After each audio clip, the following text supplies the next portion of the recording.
عرفہ کا دن، اور یہ کہ وہ قریب ہوتا ہے، پھر فرشتوں کے سامنے ان حاجیوں کی وجہ سے فخر کرتا ہے اور فرشتوں سے پوچھتا ہے کہ یہ لوگ کیا چاہتے ہیں. یعنی اس دن میں خاص طور پر اللہ سبحانہ وتعالیٰ بہت قریب ہوتے ہیں. ویسے بھی اللہ تعالیٰ قریب ہوتے ہیں، لیکن وَإِنَّهُ لَيَدْنُو، یعنی یہ احساس دلانے کے لیے کہ میں تم سے بہت قریب ہوں، تم مجھ سے مانگو. ویسے اللہ تعالیٰ نے قرآن مجید میں فرما دیا جب بھی بندہ پکارے اللہ تعالیٰ قریب ہے، پکار سنتا ہے. لیکن اس دن کی خاص بات ہے کہ وہ اور زیادہ قریب ہے. پھر اس دن میں اللہ تعالیٰ کی طرف سے مغفرت کے ساتھ ساتھ کمیوں کو پورا کرنے کی ضمانت کا دن ہے. یہ انس بن مالک بیان کرتے ہیں کہ نبی صلی اللہ علیہ وسلم نے عرفات میں وقوف کیا اور سورج لوٹنے کے قریب تھا، یعنی غروب ہونے کے. پس آپ نے فرمایا اے بلال میرے لیے لوگوں کو خاموش کراؤ. چنانچہ بلال رضی اللہ عنہ نے کھڑے ہو کر کہا رسول اللہ صلی اللہ علیہ وسلم کے لیے خاموش ہو جاؤ. بس لوگ خاموش ہو گئے. آپ نے فرمایا اے لوگوں کے گروہ، ابھی جبرائیل علیہ السلام میرے پاس آئے اور میرے رب کی طرف سے انہوں نے مجھے سلام کہا اور کہا کہ اللہ عز و جل نے عرفات والوں اور مشعر والوں کی مغفرت کر دی، یعنی مزدلفہ والوں کی بخشش کر دی ہے اور ان کی کمیوں کو پورا کرنے کی ذمہ داری لے لی ہے. بس عمر بن خطاب نے کھڑے ہو کر عرض کیا اے اللہ کے رسول، کیا یہ ہمارے لیے خاص ہے؟ آپ نے فرمایا یہ تمہارے لیے بھی ہے اور جو تمہارے بعد آئیں قیامت تک ان کے لیے بھی خاص ہے. اور اگر اس وقت کوئی یہ پوچھ لیتا کہ جو لوگ تڑپنے کے باوجود نہیں پہنچ سکتے کیا ان کا بھی اس میں کوئی حصہ ہے، تو مجھے پوری امید اور یقین ہے کہ نبی صلی اللہ علیہ وسلم ان کے لیے نہ فرماتے. تو اللہ سے اچھا گمان رکھیے اور دور ہوتے ہوئے اس میدان سے دل سے قریب رکھیے اور دعائیں کرتے رہیے. یہ دن اللہ کی رضا اور جنت پانے کا دن ہے. صحیح ترغیب و ترہیب میں آتا ہے اور تمہارا عرفات میں وقوف کرنا تو اللہ عز و جل فرشتوں سے فرماتا ہے اے میرے فرشتوں، میرے یہ بندے کس لیے آئے ہیں؟ وہ کہتے ہیں تیری رضامندی اور جنت طلب کرنے آئے ہیں. پھر اللہ تعالیٰ فرماتا ہے میں اپنے نفس اور مخلوقات کو گواہ بنا کر کہتا ہوں کہ میں نے ان کو بخش دیا اگرچہ ان کے گناہ زمانے کے دنوں کی گنتی کے برابر ہوں. یعنی جب سے دنیا بنی ہے آج تک جتنے بھی دن گزر چکے ہیں اتنے گناہ بھی ہو تعداد میں نمبر میں تو بھی یا باریک ریت کے ذروں کے برابر ہی کیوں نہ ہو تو ان کے گناہ معاف کر دوں گا. یعنی جو لوگ حج کے لیے گئے ہوئے ہیں. نبی صلی اللہ علیہ وسلم نے فرمایا تمہارا دوپہر کے بعد عرفات میں کھڑے ہونا تو اللہ تعالیٰ آسمانی دنیا پر نازل ہوتا ہے اور فرشتوں سے تم پر فخر کرتا ہے. فرماتا ہے میرے بندے میرے پاس کھلے اور گہرے راستے سے پراگندہ حالت میں آئے جو میری جنت کے امیدوار ہیں. بس اگر تمہارے گناہ ریت کے ذروں یا بارش کے قطروں یا سمندر کی جھاگ برابر بھی ہوں تو میں انہیں بخش دوں گا. میرے بندو لوٹ جاؤ، تم بخشے بخشائے ہو اور ان کی بھی مغفرت ہے جن کی تم نے سفارش کی، یعنی جن کے لیے تم دعائیں کرو گے ان کو بھی بخش دوں گا. تو گویا حاجیوں کی دعائیں قبول ہوتی ہیں، وہ جن کے لیے بخشش کی دعائیں کریں ان کی بھی بخشش ہو جاتی ہے. تو سچے دل سے دعا بھی مانگیں اور نیت کریں کہ اللہ تعالیٰ آئندہ سال ہم سب کو حج پہ لے جائے. پوری دنیا کی دولت انسان قربان کر دے تو یہ جگہ نہیں پا سکتا.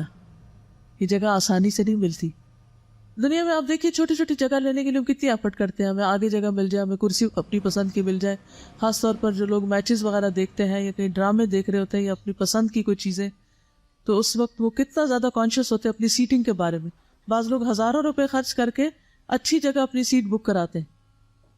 تو سوچئے عرفات کے میدان کی سیٹ بکنگ کے لیے اگر کچھ خرچ کرنا پڑے تاکہ سارے گناہ معاف ہو جائیں تو اس سے بڑا کامیاب سودا اور کیا ہو سکتا ہے. عرفہ کا دن اور جمعہ جب اکٹھا آئے تو ان کی کیا مماثلت ہے. قرآن مجید کی آیت جو ہے وشاہد و مشہود، اس کا ایک معنی یہ بھی کیا گیا ہے کہ شاہد سے مراد جمعہ کا دن ہے اور مشہود سے مراد عرفہ کا دن ہے. اور جمعہ کے دن کو اللہ نے ہمارے لیے ذخیرہ کیا ہے. یہ صحیح الجامع کی روایت ہے کہ شاہد جمعہ کا دن اور مشہود عرفہ کا دن. سورۃ البروج کی آیت وشاہد و مشہود آیت نمبر 3. اس دن جب عرفہ اور جمعہ اکٹھا ہوا تھا تو دین کی تکمیل ہوئی تھی. یعنی عرفہ کا دن اپنی جگہ، جمعہ کا دن اپنی جگہ اہمیت کا حامل، لیکن جب سونے پہ سہاگا ہو جائے اور ایک دن کے ساتھ دوسرا بھی ساتھ شامل ہو جائے، 2 in 1 ہو جائے، اور بھی زیادہ اہمیت ہو جاتی ہے. عمر بن خطاب سے روایت ہے کہ ایک یہودی نے ان سے کہا، اے امیر المؤمنین، تمہاری کتاب میں ایک آیت ہے جسے تم پڑھتے ہو، اگر وہ ہم یہود پر نازل ہوتی تو ہم اس کے نزول کے دن کو عید بنا لیتے۔ آپ نے پوچھا وہ کون سی آیت ہے؟ اس نے جواب دیا، الیوم اکملت لکم دینکم واتممت علیکم نعمتی ورضیت لکم الاسلام دینا۔ آج میں نے تمہارے لیے تمہارے دین کو مکمل کر دیا اور اپنی نعمت تم پر تمام کر دی۔ یعنی سب سے بڑی نعمت مل گئی کہ پورا دین ہمیں ملا اور تمہارے لیے دین اسلام کو پسند کیا۔ عمر رضی اللہ عنہ نے فرمایا کہ ہم اس دن اور اس مقام کو خوب جانتے ہیں۔ جب یہ آیت رسول اللہ صلی اللہ علیہ وسلم پر نازل ہوئی اس وقت آپ عرفات میں جمعہ کے دن کھڑے ہوئے تھے۔ حضرت عمر نے کیا کہا کہ میں اس دن کو خوب جانتا ہوں جب یہ آیت نازل ہوئی تھی۔ کہاں نازل ہوئی تھی؟ عرفات کے دن جو جمعہ کا دن تھا، اور یہ دن کئی سالوں بعد آتا ہے۔ مجھے اچھی طرح یاد ہے کہ آخری تعلیم القرآن جس کی میں نے تکمیل کی تھی وہ جمعہ کا دن بھی تھا، عرفہ کا دن بھی تھا، تکمیل کا دن بھی تھا، اور اس کے ساتھ ساتھ یعنی روزہ بھی تھا۔ اور جس وقت تکمیل ہو رہی تھی اس وقت بالکل دن کا آخری حصہ تھا، یعنی دعا ہو رہی تھی اور اس وقت ساتھ تکمیل ہو رہی تھی اور ساتھ افطار ہو گئی تھی۔ تو اور اس میں کچھ بھی پلان نہیں کیا، یعنی جب کورس شروع ہوا تو دور پار بھی خیال نہیں تھا، حتیٰ کہ آخری مہینے کے آخری ہفتے میں بھی یہ خیال نہیں آیا کہ یہ سب کچھ اللہ تعالیٰ اکٹھا کر دیں گے۔ تو یہ سب کچھ جب اکٹھا ہو گیا تو پھر واقعی دل سے اللہ کا شکر ادا کیا، کیونکہ انسان چاہے بھی تو اپنی مرضی سے ان چیزوں کو اکٹھا نہیں کر سکتا کہ اس کے قرآن کی تکمیل بھی ہو، لوگ بھی جمع ہوں، اجتماعی دعا بھی ہو رہی ہو، اور پھر روزے سے بھی ہو انسان، اور اس کے ساتھ ساتھ جمعہ بھی ہو اور عرفہ بھی ہو۔ تو یہ اللہ سبحانہ وتعالیٰ کی بہت بڑی نعمتوں میں سے ایک نعمت ہوتی ہے، اور اللہ تعالیٰ ہمیں ان نعمتوں پر شکر گزار بنائے اور ہمیں بار بار ایسے مواقع عطا کرے۔ اس کے بعد میں سمجھتی ہوں کہ آج مجھے بہت زیادہ خوشی ہے کہ یہ 2 دن اکٹھے ہوئے اور آپ کے ساتھ میں یہاں اکٹھی ہوں، اور جمعے کے دن میں جمعہ پڑھنے سے تھوڑی دیر پہلے ہم سب اس مجلس میں عرفہ کے دن کی یاد تازہ کر رہے ہیں اور عہد میثاق کو بھی زندہ کر رہے ہیں۔ سچ بتائیے کہ آج کے دن آپ میں سے کس کس کو عہد میثاق یاد آیا تھا کہ آج کے دن ہم نے میثاق کیا؟ ایک شخص۔ عموماً ہم عرفہ کے دن کو میثاق کا دن نہیں سمجھتے، ہمیں یاد نہیں آتا، تو میثاق کے دن ہم نے ایک عہد کیا تھا، تو آج کا دن پھر کیا ہوا؟ عہد کی تجدید کا دن۔ یہ چیزیں یہ آئندہ سالوں کی یاد دہانی کے لیے نوٹ کر کے رکھ لیں، ورنہ پھر ہمارے دل زنگ آلود ہو جاتے ہیں اور یہ چیزیں ہمیں بھول جاتی ہیں، اپنے لیے بھی اور اپنے بچوں کے لیے بھی اور اپنے ساتھیوں کے لیے اور شاگردوں کے لیے اور سب کے لیے، جس تک ہم یہ پیغام پہنچا سکیں۔ جمعہ اور عرفہ دونوں دنوں میں غسل مستحب ہے، مجھے امید ہے آپ سب نے غسل کیا ہوگا، اگر کوئی کسی وجہ سے رہ گیا ہے تو جا کر لے۔ ایک شخص نے حضرت علی سے غسل کے بارے میں پوچھا، انہوں نے کہا اگر تم چاہو تو روزانہ غسل کر لو۔ اس نے کہا میں عام غسل کے بارے میں نہیں پوچھ رہا، خاص غسل یعنی جمعے کے دن کے بارے میں پوچھ رہا ہوں، اور عرفہ کے دن اور قربانی کے دن اور عید الفطر کے دن، تو یہ خاص غسل کے بارے میں پوچھ رہے ہیں۔ تو آپ نے فرمایا، نہیں حضرت علی نے فرمایا کہ خاص غسل کون کون سا ہے؟ جمعے کا دن، عرفہ کا دن، قربانی کا دن اور عید الفطر کا دن۔ تو یوم النحر کو بھی انشاءاللہ آپ غسل کریں گے عید کے لیے۔ پھر یہ بھی ہے کہ عرفہ اور جمعہ دونوں دن کی دعا قبول ہوتی۔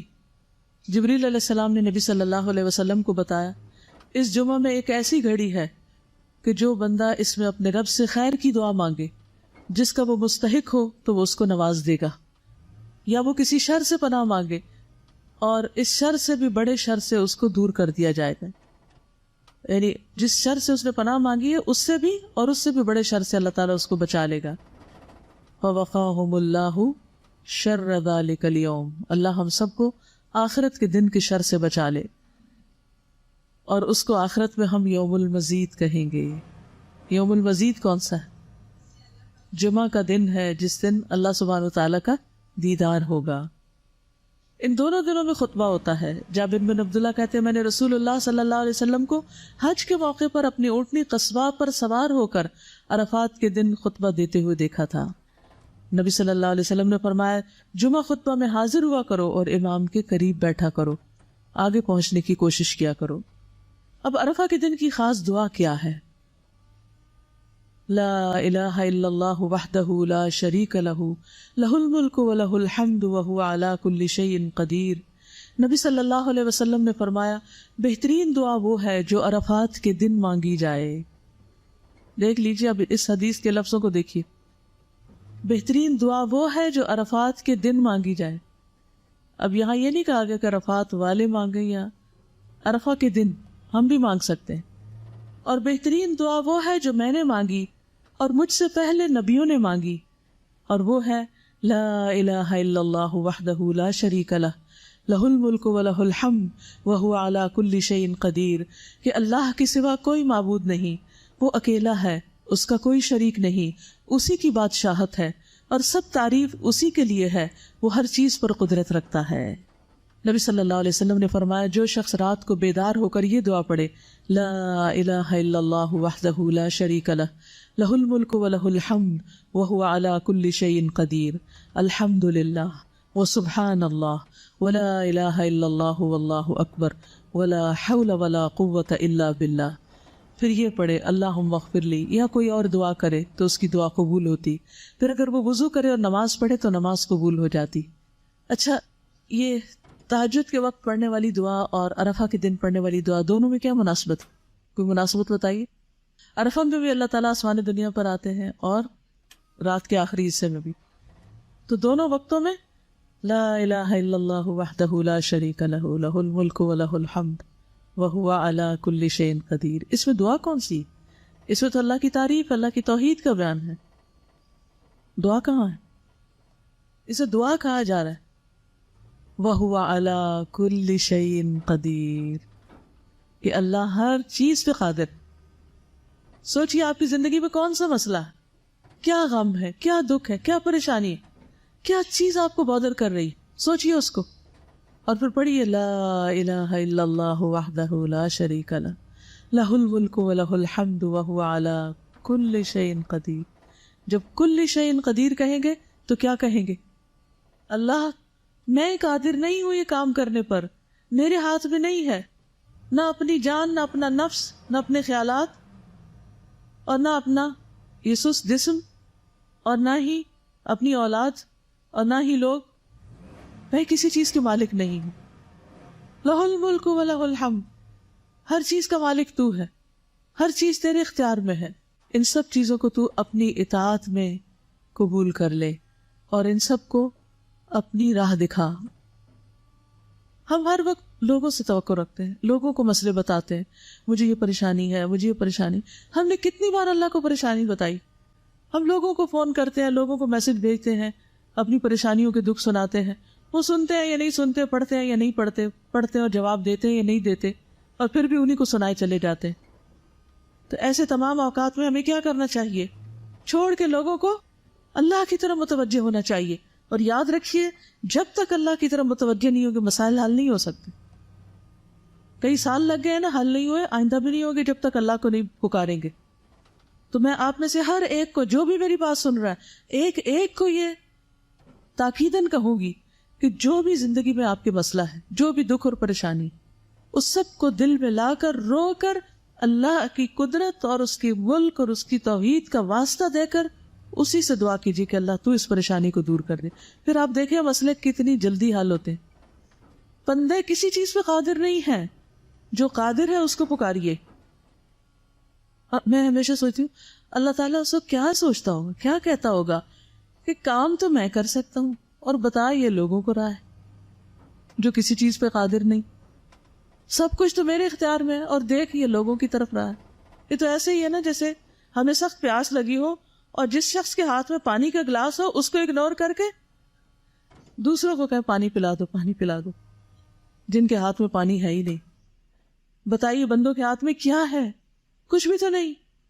پھر کیوں نہیں ہم اللہ کی طرف راغب ہوتے؟ کیوں نہیں اس کی طرف توجہ کرتے؟ تو آج آپ نے کثرت سے جو ذکر کرنا ہے اور جو دعا بار بار پڑھتے رہنا ہے وہ یہی دعا ہے، اور اس کو سامنے رکھ کے 3 دفعہ پڑھا، 5 دفعہ پڑھا، 7 دفعہ پڑھا، پھر اس کے بعد جو دل میں دکھ ہے، غم ہے، پریشانی، پھر اس کا ذکر کیا، اللہ میرا یہ دکھ دور کر دے، اللہ میری یہ ضرورت پوری کر دے، اللہ میری پریشانی دور کر دے۔ پھر آپ دیکھیں گے کہ کیسے مسائل حل ہوتے ہیں۔ ایک بار پڑھنے سے بھی اگر دعا قبول ہوتی ہے تو بار بار پڑھنے سے کتنی بار قبول ہوگی اور کتنی زیادہ قبول ہوگی.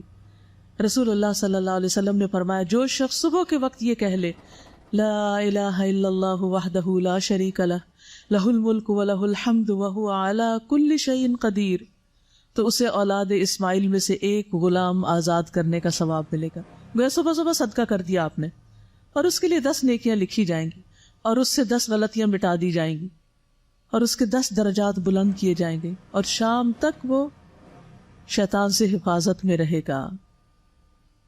اور اگر شام کو کہہ لے تو صبح تک اس کے لیے یہی کچھ ہے. تو ویسے تو عادت بنا لینی چاہیے 33 دفعہ سبحان اللہ، 33 دفعہ الحمدللہ، 33 دفعہ اللہ اکبر اور 34ویں بار لا الہ الا اللہ وحدہ لا شریک لہ لہ الملک ولہ الحمد وہو علی کل شیء قدیر. اور جو 10 بار پڑھے اس نے گویا 4 غلام آزاد کیے.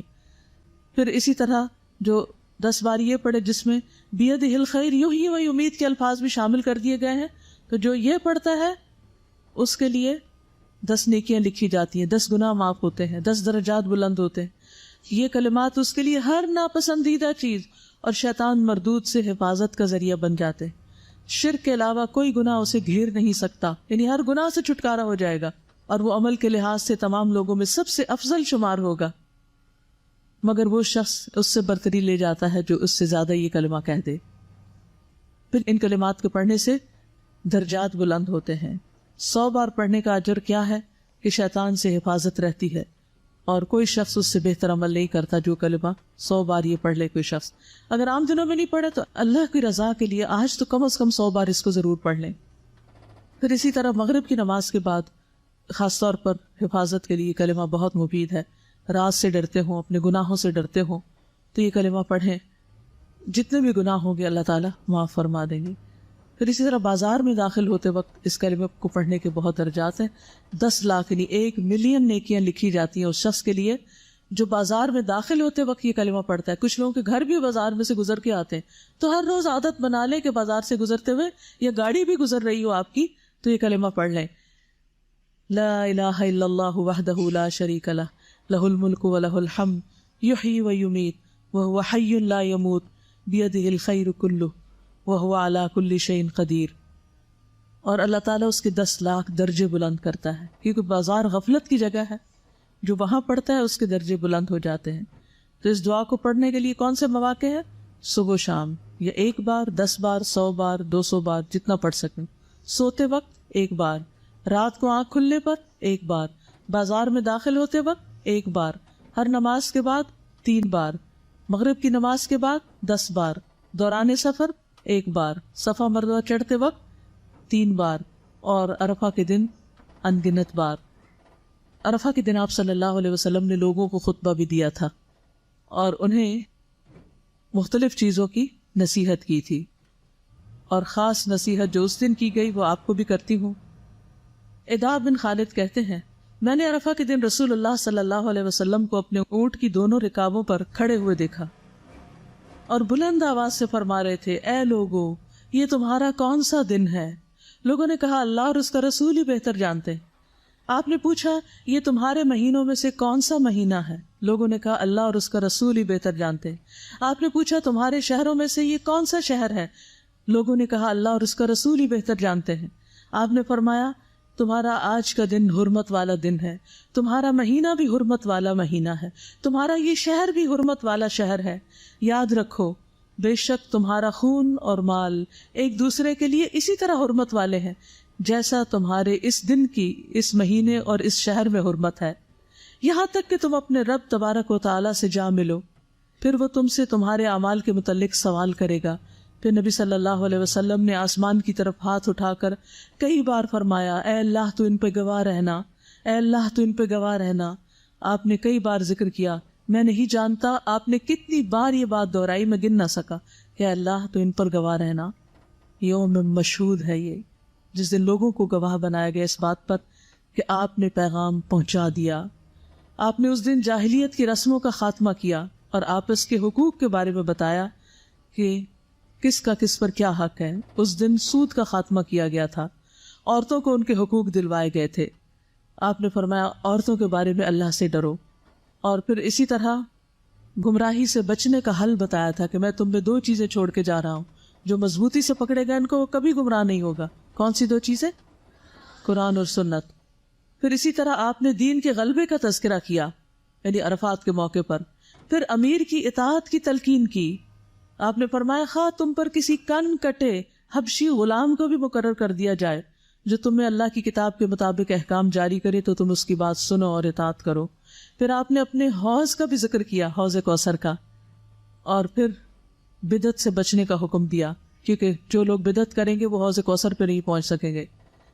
پھر اسی طرح آپ نے ہر سال قربانی کرنے کی تلقین فرمائی، اور پھر آپ نے سب کے لیے دعائے مغفرت کی، اللہم اغفر لنا، اللہم اغفر لنا، اللہم اغفر لنا۔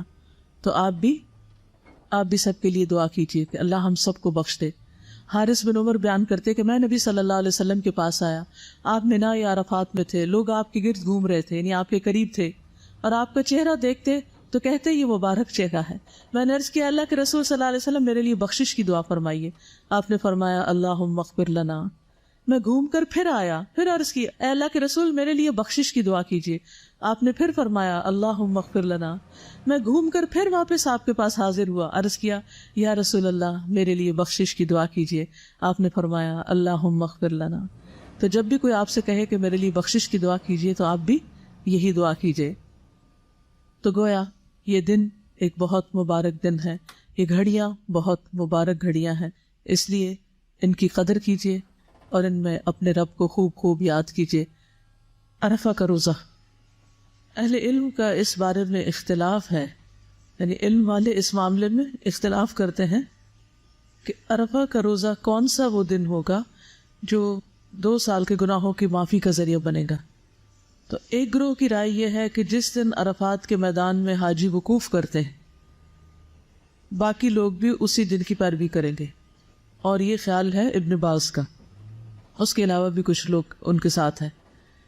دوسرے گروہ کی رائے یہ ہے کہ عرفہ کا دن 9 ذی الحجہ ہے، 9 ذی الحج، خواہ یہ حاجیوں کے عرفہ کے دن کے موافق ہو یا نہ ہو، چاہے اس دن عرفات میں وہ کھڑے ہوں یا نہ ہو۔ آپ جس علاقے، جس ملک اور جس شہر میں رہتے ہیں، ہر ملک کی اپنی رویت ہے، جیسے نمازوں کے اوقات اپنے اپنے ہیں، جیسے سورج نکلنے اور غروب ہونے کے اوقات اپنے ہیں، اسی طرح چاند کو دیکھنے کے بھی اپنے اپنے اوقات ہیں۔